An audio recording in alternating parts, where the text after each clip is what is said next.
중에 70은 경험을 통해서 학습을 하고 20은 타인을 통해서 학습하고 10은 교사를 통해서 학습을 합니다. 그래서 저희가 앞서서 말씀드린 형식 교육같이 교사가 일방적으로 막 전달을 해봤자 전체 100 중에서 10밖에 못 배우는 거예요. 그렇기 때문에 다양한 무형식, 비형식 학습들을 적극적으로 활용을 해라 라는 게 평생교육에서 이야기하는 교육의 의미입니다. 그러면 저희가 왜 평생을 이야기했는지, 그 다음에 왜 교육을 이야기했는지 말씀드리면 그 다음은 이제 학습자를 어떻게 보는지에 관한 말씀을 드릴게요. 왼편에 보시면 말콤 놀즈라고, 이분은 어느 나라 사람 같으세요? 어느 나라 사람 같으세요? 네? 어디요? 영국. 그쵸? 되게 영국 신사같이 좀 생겼죠. 미국 사람이에요. 미국 사람이고 미국의 대학 교수예요. 이분이 왜 유명하냐면 전 세계적으로 이분이 선언한 게 있어요. 물론 이분이 최초로 선언한 건 아니지만 이분이 선언한 게 뭐냐면 아이들과 성인은 교수자가 접근하는 방법이 달라야 한다. 왜 아이들한테 가르치는 방법으로 성인 교수자를 다루느냐. 그래서 성인들을 위한 교수법을 따로 만들어야 된다라는 주장을 전 세계적으로 널리 퍼뜨렸던 사람이 말콤 놀즈라는 사람인데요. 이분이 보는 이제 학습자의 그런 특성입니다. 첫 번째는 성인이 성숙해진다는 의미는 교수자에게 의존적인 성격에서 점차 자기주도적 성격으로 바뀌는 거다. 어떠세요? 선생님들 현장에서 만나시는 학습자 보시면 뭐 인정이 되세요? 의존적인 성향에서 자기주도 성향으로 학습자는 변한다. 이게 첫 번째. 두 번째는 경험입니다. 학습자는 교수 현장에서 백지로 들어오는 것이 아니라 자기만의 다 경험이 있어요. 그래서 아마 다들 경험을 해보셨을 거예요. 제가 뭐라고 하나를 말하면 다 해석하는 게 달라요. 왜냐면 살아온 경험이 다르잖아요. 경상도에서 살아온 경험하고 서울에서 살아온 경험도 다 다르잖아요. 그래서 자기만의 경험을 통해서 해석을 합니다. 배운 학습의 내용을. 그래서 저희가 성인 학습에서 경험은 성인 학습의 교과서다 이렇게 이야기를 할 정도예요. 그래서 경험으로부터 학습을 하고 그 다음에 성인의 학습은 그 성인이 하고 있는 사회적 역할과 굉장히 밀접한 관계가 있습니다. 그래서 저희가 지금 선생님들 이렇게 아침 이른 시간부터 앉아 계시잖아요. 이 학습에 대해 선생님들 앉아 계실 수 있게 한 그 동력이 뭐세요? 오늘 이 자리까지 오셔가지고 어떤 동기에서 이 자리에 앉아 계시게 되셨어요, 선생님들? 간식이 맛있을 것 같아서는 아니실 거죠, 그쵸? 그리고 본부장님 뵈러 또 뭐 물론 맞겠지만 더 큰 선생님들의 동기가 있으실 거예요. 뭘까요? 저요. 역량 강화, 그렇죠. 선생님들이 문해교육 현장에서 더 나은 교원이 되시기 위해서 선생님들이 학습을 필요로 하시고 그 학습에 대한 욕구가 선생님들이 이 자리까지 이끌어내게 된 주요한 동기잖아요. 성인들은 내가 그 사회에서 무슨 역할을 하는지가 이 학습을 위한 동기로 굉장히 중요하게 작용을 한다는 겁니다. 아마 문해교육 현장에 선생님들 만나실 때도 문해학습자 선생님들 만나 뵈면은 생활 속에서 하시는 역할 때문에 학습이 이래서 필요하다 이런 말씀 되게 많이들 하실 거예요. 그쵸? 내가 살아보니까 아니면 내가 이런 일을 하고 싶은데 근데 교육이 필요해 이런 말씀 많이들 하실 텐데 이것은 전형적인 성인의 학습자의 특성이라고 할 수가 있습니다. 그리고 그렇기 때문에 즉각적으로 활용할 수 있는 내용을 좋아해요. 사실 선생님들 이런 제가 말콤 놀즈라는 학자가 있는데요 이러면 사실 재미없으시잖아요. 그쵸? 말콤 놀즈가 누구지? 미국 사람이라고? 나랑 무슨 상관이지? 이런 생각들을 하시는 선생님들 분명히 계실 거예요. 왜냐하면 선생님들의 삶에 말콤 놀즈가 무슨 의미지? 이게 연결이 안 되면 곧 흥미를 잃으실 수밖에 없는 거죠. 그렇기 때문에 성인학습을 위해서는 항상 생활에서 어떻게 이거를 현장과 연결시켜줄지에 관한 계속적인 고민이 필요하고 이것이 성인학습의 굉장히 중요한 특징이라고 할 수가 있습니다.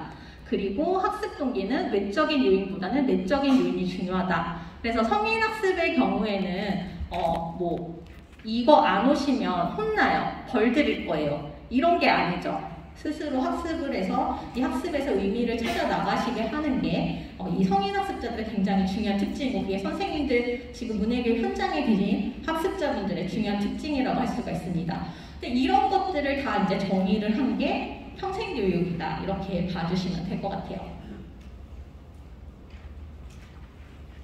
지금 왼편에 보여드리는 거는 사실 잘 보이시진 않은데 유네스코에서 12년마다 세계 성인교육 회의라는 굉장히 중요한 행사를 해요. 근데 뭐 이 회의가 중요하다는 걸 말씀드리는 게 아니라 평생교육에서 교육을 바라보는 굉장히 중요한 관점 중에 하나가 교육은 사회적으로 책임을 질 일이다 라는 것을 굉장히 강조합니다. 그래서 인간이라면 누구나 인권을 가지고 있잖아요. 그쵸, 선생님들. 그래서 저희도 뭐 인권위원회 같은 것도 국가적으로 설치가 돼 있죠. 그래서 인권 속에서 중요한 게 학습할 수 있는 권리이다라고 이야기를 합니다. 그래서 인간이라면 누구나 인간으로서 존중받아야 될 권리를 가지는데 그 중요한 권리 중에 하나가 바로 학습할 수 있는 권리다라고 이야기를 해요. 근데 권리라고 이야기를 하는 순간 이 권리는 누가 보장해줘야 될까요?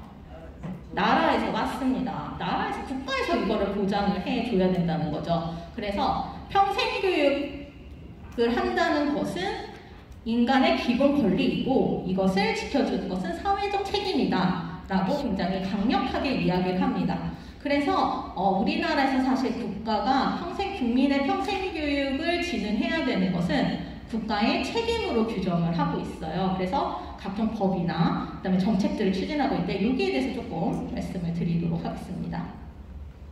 일단 평생교육법이라는 게 들어보신 분 있으세요 혹시? 평생교육법? 네, 많이 어디서 들어보셨어요? 평생교육법은? 네? 네, 맞습니다. 문해교육 관련해서 평생교육법 계속 그 규정도 있죠. 그래서 항상 접하실 텐데, 그래서 이제 법이 사실 굉장히 중요합니다. 법이 있고 없고는 국가가 책임을 지나 안 지나 하늘과 땅 차이예요, 사실. 근데 우리나라는 평생교육법을 가지고 있는 나라입니다. 사실 평생교육법 자체를 가지고 있는 나라가 그렇게 많지가 않아요, 생각보다. 그런데 그만큼 굉장히 이제 중요하게 강조를 하고 있는데요. 우리나라에서 평생교육법상 한번 정의를 조금 말씀드려 볼게요. 우리나라에서 평생교육이라는 것은 학교의 정규 교육과정을 제외한 성인 문자 해독, 학력고와 성인 문자 해독 교육 같은 것들을 포함하는 모든 형태의 조직적인 교육 활동을 의미한다라고 이야기를 하고 있습니다. 그래서 법상에 지금 적용하고 있는 것은 선생님들 같이 이제 일정한 어떤 좀 자격을 갖추신 분들이 학습자를 통해서 하는 활동 같은 것들을 이제 법에서는 평생교육으로 정의를 하고 있어요. 그래서 학교 교육에 빠진 것은 좀 아쉬운 점이에요. 우리나라에서는 평생교육에서 원래는 평생교육 안에는 학교교육까지 다 포함이 되고 있는데 법상으로는 조금 제외가 되어 있는 것이 제약사항이라고 할 수가 있고요. 선생님들 지금 하고 계신 문해교육은 법에서는 문자 해득교육으로 공식적인 용어를 채택을 하고 있습니다. 그래서 문자 해득교육이란 일상생활을 영위하는 데 필요한 문자 해득 능력을 포함한 사회적, 문화적으로 요청되는 기초생활 능력을 갖출 수 있도록 하는 조직적 교육 프로그램으로 정의를 하고 있습니다. 그래서 여기서 저희가 굉장히 중요한 포인트로 보는 게 사실 문자 해득이라는 말 때문에 읽고 쓰고 세마디 이 세 가지 영역에만 제한된 것으로 보실 수가 오해를 받아요. 사실 오해를 받는데 그것이 아니라 사회 문화적으로 선생님들이 접하시는 학습자분들이 사회생활과 문화생활을 하시는데 불편함이 없이 거기에 필요한 모든 생활 능력을 갖출 수 있도록 하는 교육을 문자 해득 교육이라고 정의를 하고 있습니다. 그래서 법상으로 문해가 읽고 쓰고 세마디가 아니라 기초 생활에 필요한 능력으로 개념이 확대되어 있음을 보실 수가 있습니다. 우리 평생교육에서 그래서 국가에서 평생교육을 보장을 한다고 그랬는데 우리 평생교육에서 왜 국가가 이렇게까지 보장을 하는지에 대해서 조금 설명을 드릴 텐데요. 일단 평생교육이 지향하는 목표는 앞서서 말씀드렸듯이 사람으로서 마땅히 갖춰야 될 권리 중에 학습할 수 있는 권리가 포함된다고 말씀을 드렸잖아요. 그래서 모든 국민이 평생에 걸쳐 학습하고 교육받을 수 있는 권리를 보장을 하고, 그다음에 국민의 삶의 질 향상과 행복 추구에 이바지할 수 있도록 평생교육을 추진하겠다라고 법상으로 목표를 정하고 있습니다. 어떠세요? 좀 와닿으세요? 평생교육 목표가? 많이들 와닿으세요? 그러신가요? 네. 평생교육 정책하는 사람들 되게 좋아할 것 같아요. 네. 항상 저희가 국민의 삶의 질, 향상, 행복 이런 것들이 사실 되게 와닿지가 않잖아요. 그래서 실제로 현장에서 계신 분들 얼마나 이걸 와닿게 와닿는지 느끼시나 그런 게 궁금했는데, 네. 평생교육 목표가 현장에 계신 선생님들께 와닿는 목표라고 하니 잘 설정이 된 것 같네요. 그래서 이러한 목표를 이제 달성하기 위해서 지향하고 있는 그런 원칙이 있어요. 첫 번째는 모든 국민은 평생교육 기회를 균등하게 받아야 한다라는 게 첫 번째 원칙이에요. 그래서 성별이나 나이나 사는 지역에 관계없이 기회는 균등하게 가야 된다라고 하고 있고, 학습자의 자유로운 참여가 중요하다라는 겁니다. 그래서 억지로 하는 건 평생교육이 아니에요. 그래서 자유로운 참여와 자발적 학습을 기초로 한다. 이것이 이제 사실 우리나라 평생교육에서 지향하는 중요한 두 가지 이념이라고 할 수가 있습니다. 우리가 이 법을 굉장히 많이 이야기를 하는데요. 그 이야기하는 굉장히 중요한 이유 중에 하나가 우리나라는 헌법에 평생교육에 관한 내용이 들어있어요. 그래서 이거는 제가 이전에 이제 국제협력 일을 했었거든요. 근데 다른 나라에 물어봐도 이렇게 헌법에 평생교육에 관련된 내용이 들어간 나라가 거의 없어요. 거의 없고 우리나라와 소수 나라의 굉장히 중요한 특징이라고 할 수가 있습니다. 네. 그래서 우리나라 헌법 제31조를 보시면 첫 번째로 모든 국민은 능력에 따라 균등하게 교육받을 권리를 가진다라고 이야기를 합니다. 여기서 보셔야 될 게 모든 국민입니다. 그래서 특정 소수의 학생이 아니라 우리 연령에 상관없이 우리나라의 모든 국민은 다 권리를 가진다. 그 다음에 국가는 이러한 평생교육을 진흥해야 한다라고 법에 딱 원리가 잡혀 있어요.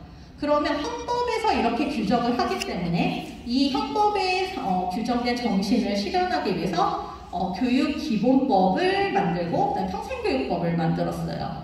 그래서 우리나라 교육기본법에서도 모든 국민은 교육의 기회를 균등하게 가져야 한다, 차별받지 않아야 한다라는 것을 명확하게 규정을 하고 있습니다.